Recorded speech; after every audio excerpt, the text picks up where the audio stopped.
Okay, this is the video with the color application part. So we have just our background here. We have the kind of the far legs or petals.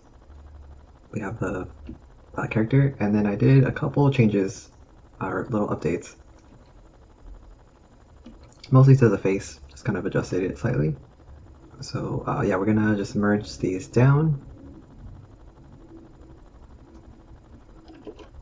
Yes, for our color application, we're going to be using Hardlight, and also I'll feature gradient maps here. So Hardlight's pretty straightforward. You go to the adjustment layers, we're going to create a solid color layer first. Solid color, that's at the very top, and then the color here doesn't really matter. We can pick just any color. And then we're going to set this to Hardlight here. So now we have a solid color, which is this in the middle, with the Hardlight layer mode set. From here, we can create a mask and put everything in a folder. We're just going to click magic wand on the outside, and then click this other place that it didn't grab, and then we're going to inverse the selection here. Select, inverse. So now we have this selected, and we're just going to add these parts in here that it didn't grab. Just checking which other parts it did not get.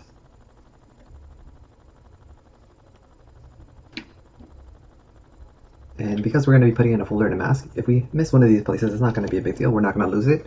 We're going to be able to kind of retrieve it later. So for now, I think I got most of the parts that I needed. And I'm just going to lasso this. Yeah, it had some issues with the parts that were pretty close to the same value as the outside. Okay, I think that's good enough. Yeah. So from here, we will click on the folder, and then click on the mask. There are two buttons right next to each other, and then toss everything inside of that. And then yeah, from this moment on, you can kind of just work in that space. I turned off my background. My background is transparent. It's just set to gray. You can change that in your rulers here. Setting it to going to preferences, and then transparency and gamut, and these two squares right here. If you make them the same gray, it'll look like my background. Alright, so we dropped it in here, and now we can see our hard light layer is being applied to everything. So there's a couple of different approaches here. With colors, you're going to want to experiment. You're probably going to want to apply color to a couple different elements in your piece first, and then that way you'll be able to kind of switch around them. Right now, if we change this to something else, everything kind of changes, right? One way for us to do that is to kind of select some of the lighter pieces and grab those. So we can go to the magic wand tool again, and maybe this time raise the tolerance here to maybe 30.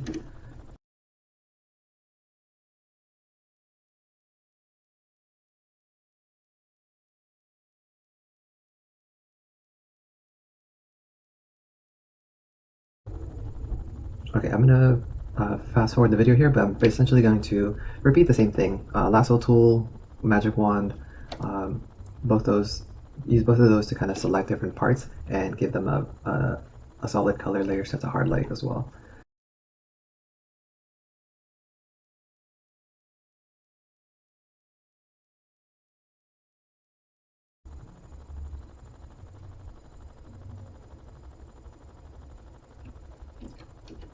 And one thing you can also do, let's say I grab this part here, and I notice even before I set it to hard light, it didn't grab everything that I wanted in here. So with my brush, with my triangle brush and my triangle eraser, just fully opaque brushes that are good for creating shapes, I can go in here and kind of fill in the rest. Now, it might be easier to do this when it's set to hard light, or it might be easier to do this when it's set to normal, so that you can kind of see what it picked up. So yes, we're gonna grab this other stuff too.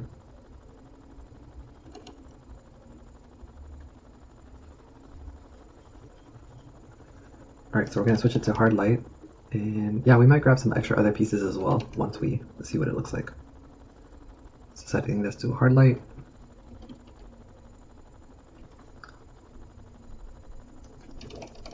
Alright, so now we have these elements as kind of these lighter parts, and we could do the same thing for the darker parts. So this might be a little bit easier. I'm going to lower my tolerance back down to 20. And we're just going to grab some of the darker parts.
Okay, at this stage I was going around and just finding areas where the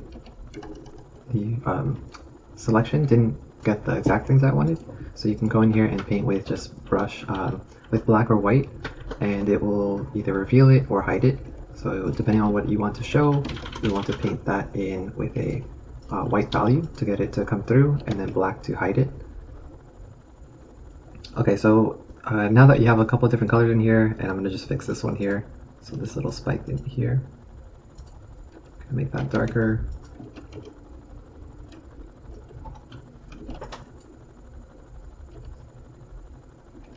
Yeah, it'll just be that part.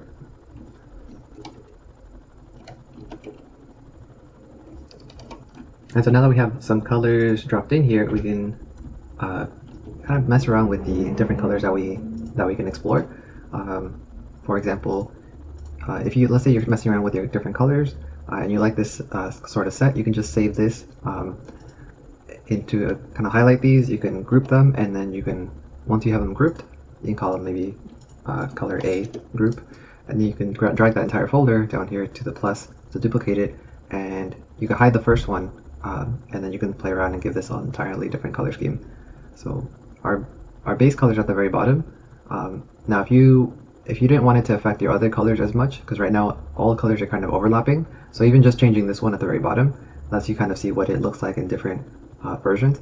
You might find that cool. You might find that like that's what you want to see, like you to have this kind of this overarching color that kind of affects the other ones. On the opposite side, if you wanted to kind of separate that one out from the rest, what you can do here is hold down Control Shift and click on the other masks, and then now you have selected all the other pieces that are highlighted. So that was a Control Shift and clicking on all the masks, and then if we delete this mask right here, that's completely blank. Actually, we don't need to delete it. We could just fill it with black.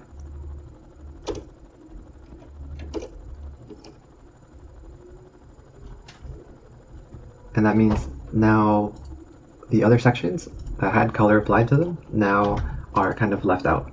So now if we change this base color here, we don't really affect the other ones. As you can see, all the other colors are found on the other locations. So yeah. It's kind of saves you a little bit of time, right? You didn't have to select the green parts throughout the whole image. You kind of got it by process of elimination, sort of. So yeah, so with this group, I'm going to experiment some more with these colors here, and try to find some other kind of combinations that I think look cool. I'm looking at my reference images for inspiration from the flowers that I picked out. But yeah, I'm just in general just exploring just completely different color schemes, making sure that I change up all of these.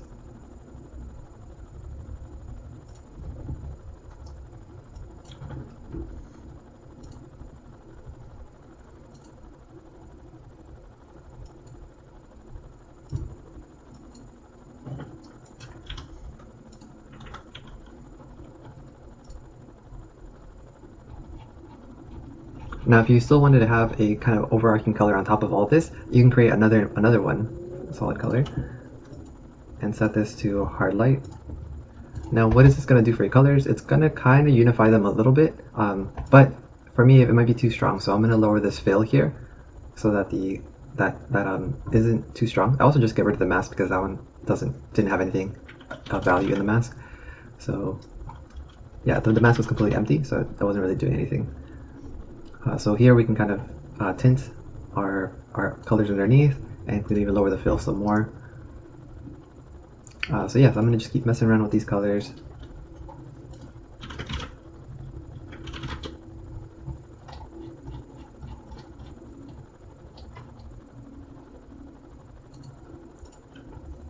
You know, what would it look like if I took my brightest elements and made them darker?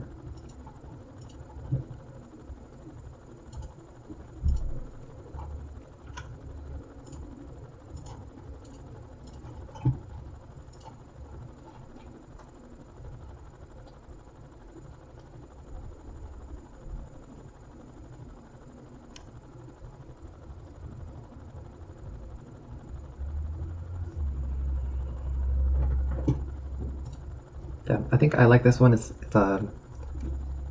kind of gray, but then it's got like some really saturated greens in it, which kind of makes it feel kind of toxic. Um, so we have the first one we had, um, and then the second one here, and then we'll create a third one based off of the second one, or from the second one. So we're just going to rename these B, and then the last one C. So I'll make a bunch of these just to explore different colors. So now I'll start again from my base. You know, what's my base color going to be? What have I not tried yet? Be like kind of a warm, hotter color.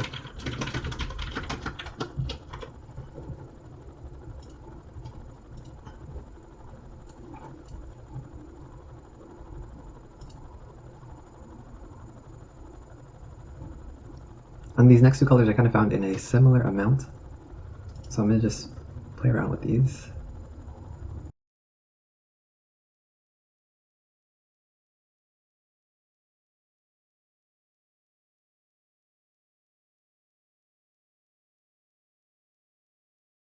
I think the thumbnail helps a lot to kind of look up at the thumbnail to see what it's kind of looking like from farther away.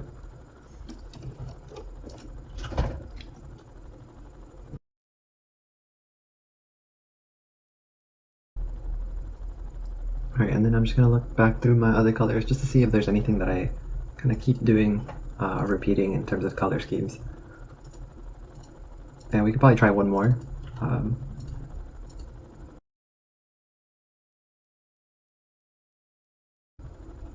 Although Hardlight does allow you to go really bright, I think I would say gradient map is better to apply when you want to go even brighter than this.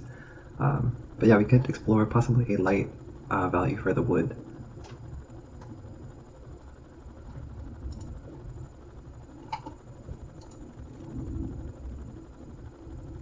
And we may need to make some adjustments to this selection just to kind of, because you can see now that we kind of look up closer, there's some parts where this one didn't really, or it's not super crisp, it's a little pixelated, but still that's okay. You can kind of make these decisions from far away first, and then we'll adjust after that.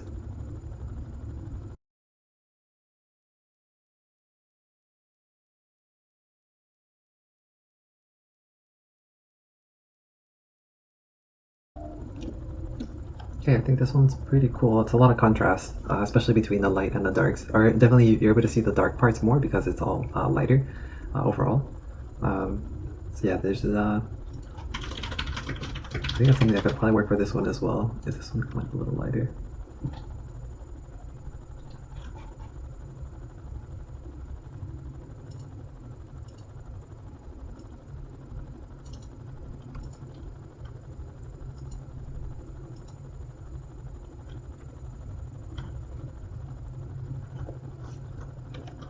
This one I think I felt needed a little bit more pop of color. So we are going to go back in here into these. We have a couple different options now. I was kind of trying to find one that kind of looked a little bit more dry, like warmer color schemes.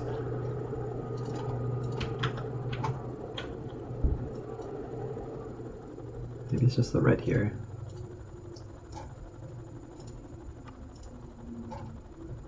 Yeah, I think that works a little bit better. It's a little brighter.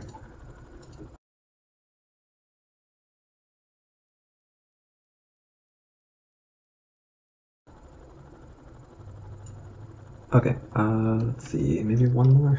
These are pretty fun. Alright, so okay, let's go back to one of these that I wanted to add some more, kind of some glowing or illumination sort of effects.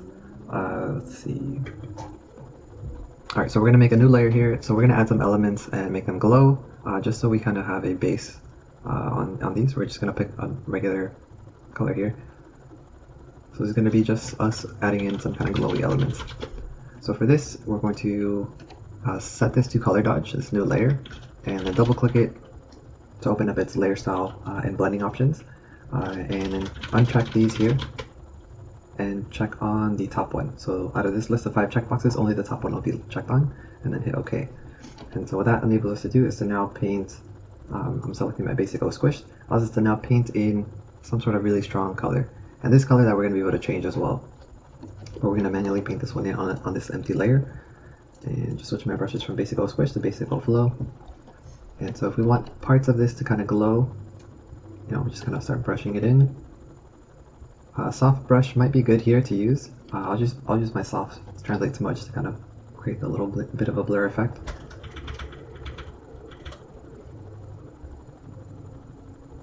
So these are going to be kind of like the glowy areas.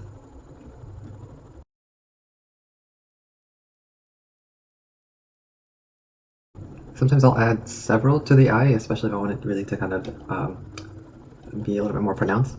But we'll keep it like this right now. These eyes here, just kind of make them glow, maybe even have the little smoke trail off of the middle here. Again, this is my soft translate smudge tool, and I'm just brushing and just pulling.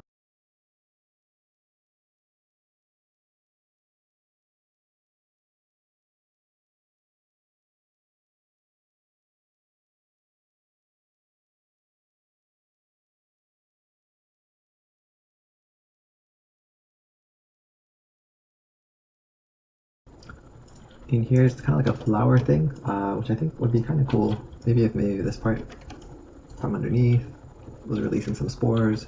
Maybe the inside of the flowers we see. I'm gonna use the blend nice here. It's kind of like an illumination that's happening on the inside.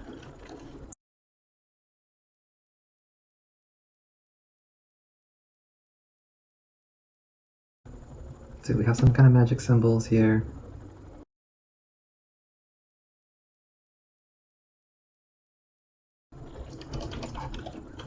Okay, so we're going to kind of experiment, see what these look like with the other colors that we did, and then just try and find some more ways to add these kind of glow things around the head here. Maybe the patterns that we added in there a bit before have a little bit of a glow to them. I think this should be fine. Just a couple more, just to draw some attention to the head. Alright, I think that's starting to work better. We did also have the idea here that we're going to have some kind of outside this area, kind of like floating spores, so that we're going to have to leave the mask here. So what we'll do here instead is just duplicate this. We'll create another one of these layers, new layer on top, here outside, set to color dodge, and then uncheck all the boxes except for the top one. And now we can kind of brush and paint in here.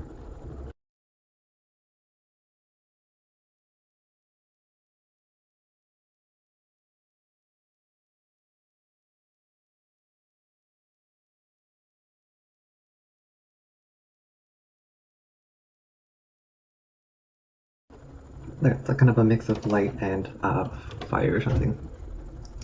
Alright, let's see, anywhere else that we should do some sort of effects here? I feel like this hand here, maybe if there was like a little kind of gem or something added here, it would be kind of cool to see a little bit of light glowing here. Oops. And then maybe here as well, just some little smaller elements where we can add kind of a little bit of illumination.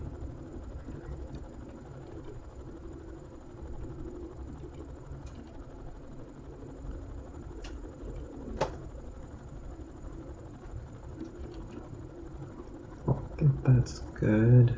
Let's see. Yeah, I think that'll work. Alright, so now we kind of have this extra glow layer, right? We're going to essentially now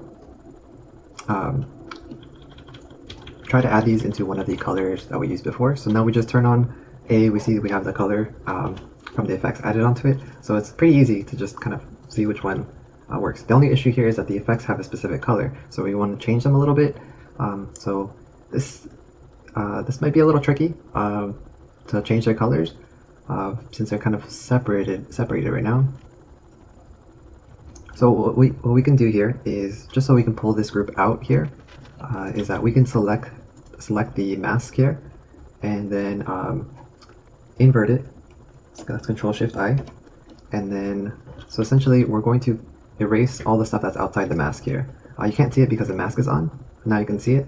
So we're going to hit delete, and that should get rid of everything on the outside.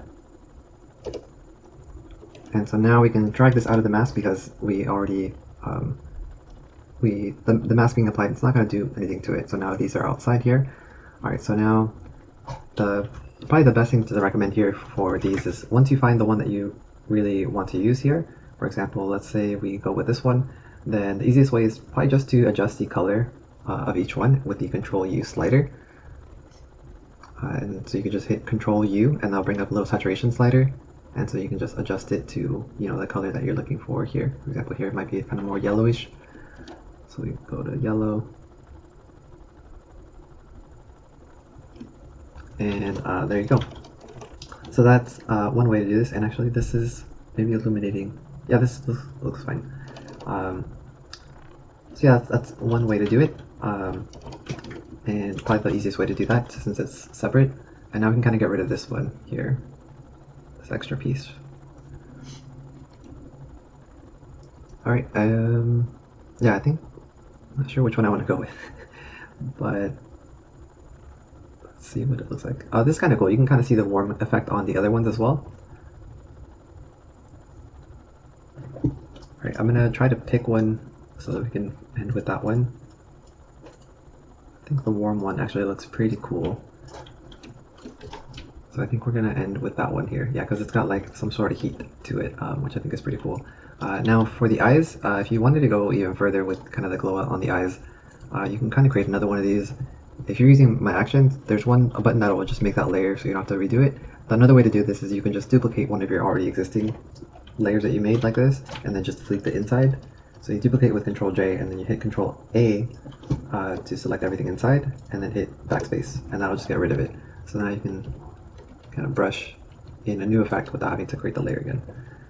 Sometimes around the eyes I'll do like a little bit of an airbrush to kind of make the glow feel even stronger, like it's emitting light there. You can also do this around kind of these areas here. If you wanted to kind of make it look like it had a little bit of a bloom.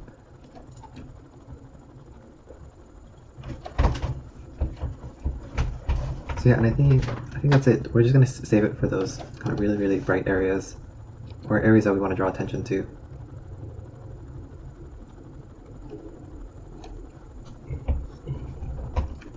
Yeah. It might be kind of cool to have added some here on like the petals and stuff, just to have something kind of cool going on there. And you still can. You still can just let's see. We'll drag this folder down here. Actually, we'll just use actions to create that layer down here. Okay, we're going to create it manually again. Once you can use actions to help you record it, and it'll just create it automatically for you. So that's the most efficient way to do it time-wise. So we can add some here. It's not too distracting, hopefully, but it just adds a little bit more life to the petals. And we're kind of already starting to say something like that with some of these. That there's you know, like some sort of like heat or life or burning element inside this plant. Cool. Also, I think it lines up kind of interesting with this kind of like type of design, because it's very spiky, very aggressive, and I think it makes it look even angrier. So yeah, all right. I think yeah, we'll call it done for there. Done for now. And yeah, hope you enjoyed this. Actually, before I go, I'm gonna add a slight gradient here to the petals, just so that there's a slight color shift as it goes outwards. And so we're going to go back in here to our hardlight layers, and here we can just create a hardlight layer, no solid color or anything like that, and then just kind of add a slight color here to the ends. So now we can kind of add subtle gradients here just by painting them in with a soft brush. You can even use your channels here that you have for your colors as selection channels. So you can, let's say we want this light gray here, and we wanted to add some gradients like here on the torso. So now it's easier to add those gradients in because we have kind of selections here to do that with.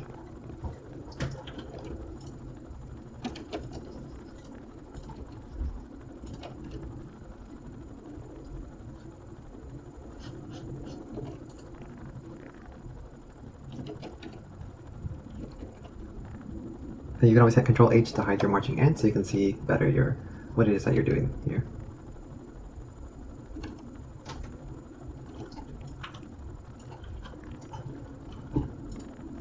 Okay, I think that works. I think it just adds a little bit more color to some areas that that didn't really have much going on.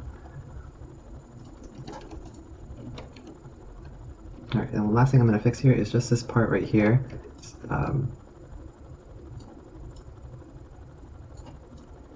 Oh, there we go. We had already fixed it before. All right, cool. Hope you enjoyed that, and yeah, that's pretty much it for the color demo. We didn't do gradient map. I'll do one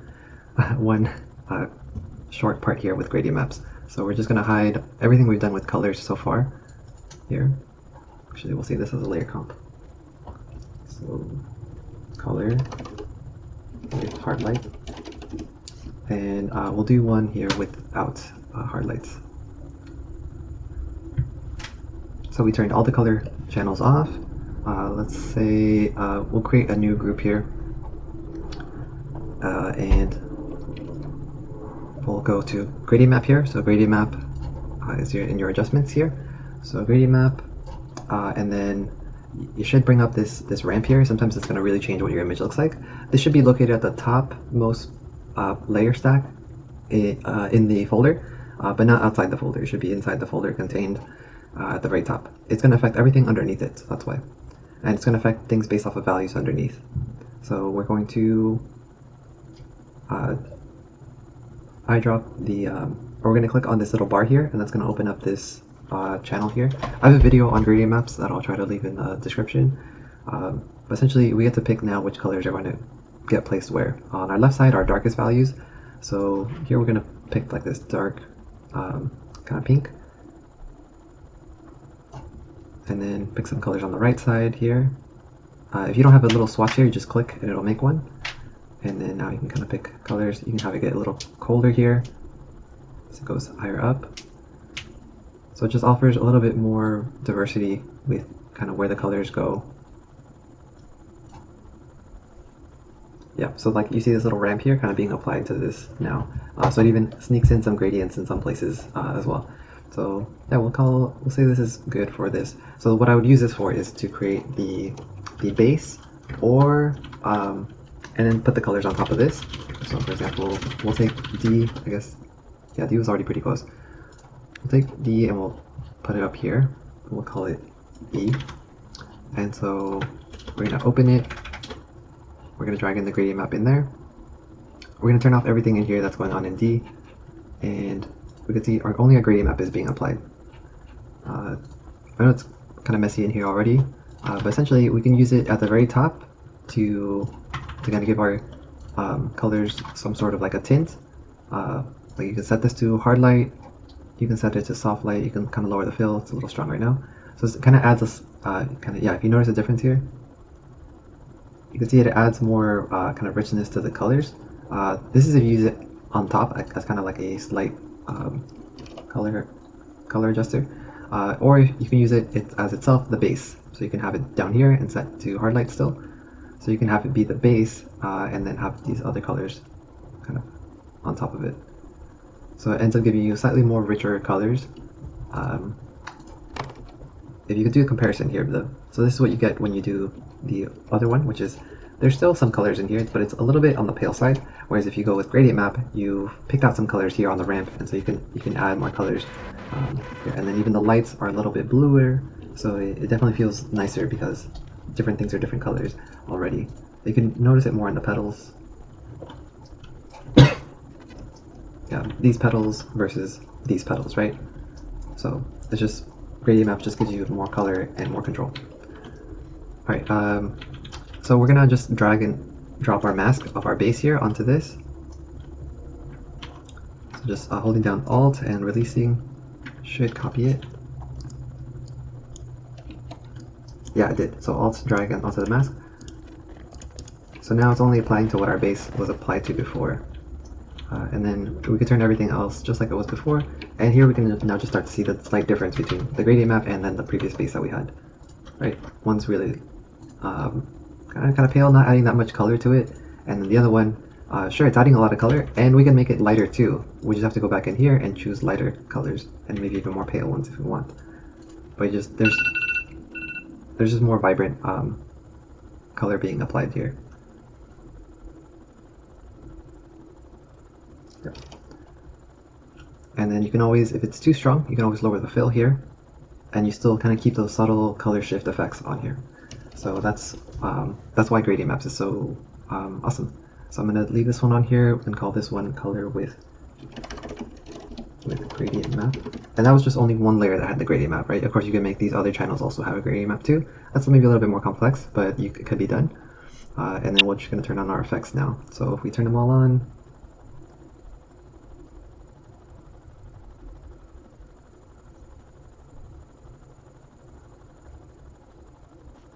you can see the before and after.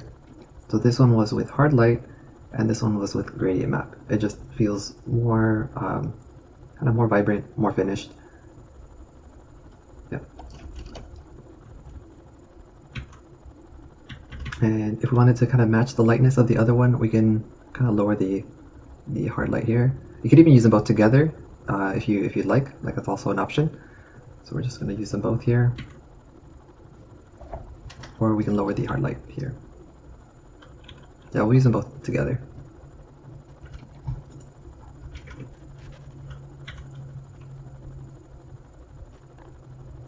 Okay, yeah, that's it for this video. And yeah. Oh, one last note. Just to get your stuff to look kind of very finished, I recommend grabbing, doing this command here, image, edit, where is it? There's a copy merged, but it does everything that you currently can see. So I think that's Control, Alt, Shift, and E, and it'll just take like a snapshot and put it on a layer at the top. So Control, Alt, Shift, and E, right here. Control, Alt, Shift, and E. We'll do a copy merged, and then you can do a sharpen on this one. So go to Filter, Sharpen, and then I use Unsharp mask here, and that'll just make things a little bit more crisp. I usually want to do this, yeah, at the very last stage. So just so your stuff becomes a little sharper, and then sometimes you even see your brush strokes a little more if you wanted to see your brush strokes. But yeah, usually that's a good final step sometimes to make it look like you painted even more detail than you actually did. So yeah, that's the before and after here. As you can see, it's just a little bit more crisp. Yeah, I would say this stuff is still pretty rough here. That is probably too early. Usually after you do your colors here, you can kind of go in here and just now start to paint in and kind of just fine tune the really small stuff, like this sort of stuff, like just painting right on top of it to kind of fix all that stuff. But you can see we got really far without us actually having to paint anything in here. So that's kind of like the benefit of all that. You get really far with all those things, with Hardlight and with Gradient Map. Alright, now that's the end now.